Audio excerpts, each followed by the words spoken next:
আচ্ছা, ও তো স্বীকার করলো ও বাচ্চা মেয়েটাকে, শিশু মেয়েটাকে নৃশংসভাবে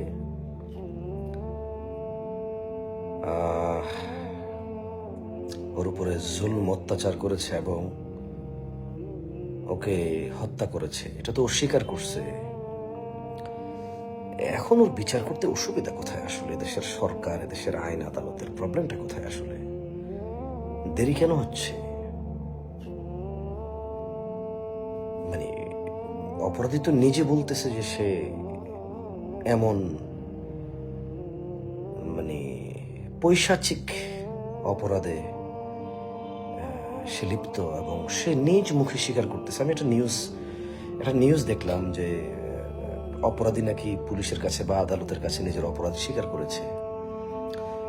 এখন ওকে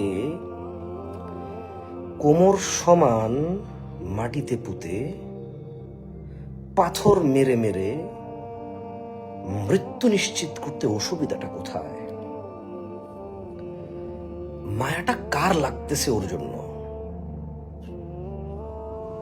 বুঝতেছি না আসলে। ওকে,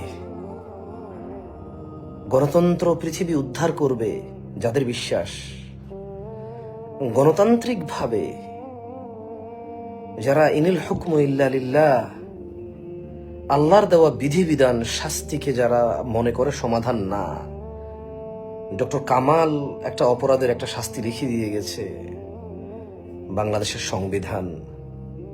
তো ওখানে 7 বছরের শিশু, নিষ্পাপ ওই ফুল, তাজা ওই প্রাণ, এই যে পৈশাচিক একটা নির্যাতনের শিকার হয়ে পৃথিবী ত্যাগ করলো, নিরপরাধ নিষ্পাপ এই মেয়েটা। গণতন্ত্র আর ডক্টর কামাল কি শাস্তির কথা বলে গিয়েছে? ওইটা করেন না, কিছু তো বলে গেছে মনে হয়। গণতন্ত্রে আসলে কিভাবে বিচার করে? অপরাধী যখন নিজ মুখে অপরাধকে স্বীকার করে এবং অপরাধের আলামত সবকিছু অ্যাভেলেবেল, তাজা ঘটনা, এমন অবস্থায় আসলে গণতন্ত্র বিচার প্রক্রিয়াকে কিভাবে সমাধান করে? ঘুম তো আসছে না, ঘুম আসছে না, সত্যি ঘুম আসছে না। বাসায় ভাই ভাতিজি আছে, বাচ্চা কাচ্চা আছে, ভাগ্নি আছে, ভাতিজি আছে, মেয়ে আছে, কারো নাতনি আছে, কারো মানে আত্মীয় স্বজন আছে। মানে ওর বিচার দায়ভার যাদের কাছে, তারা ঘুমাবে কিভাবে আজকে আসলে? অনেকে বলছে তার ফাঁসি চায়।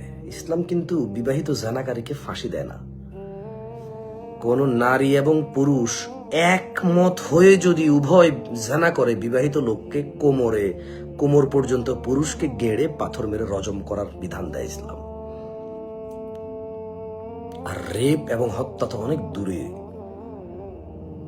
শিশু অনেক দূরের বিষয়।